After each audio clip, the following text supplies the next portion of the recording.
When it comes to composition, there's a lot of different ways to do this. Obviously, you could go to Photoshop and you could have all of the animations happening on one file, but I personally find that to be a little bit confusing because you have to think about all the different frames that are required for each animation. So I have a different way of doing my compositions, and the way I do that is I just export all of the GIFs on its own.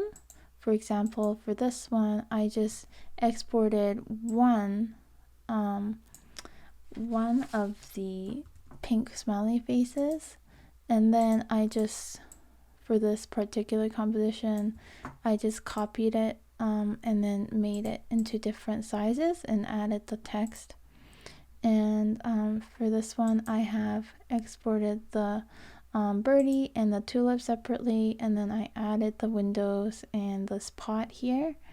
And so, I mean, you can kind of decide what works best for you, but I am a big fan of simplicity, and so if you guys are interested in learning how I did this, please let me know in the comments below, and I will try to make this for my next Skillshare class.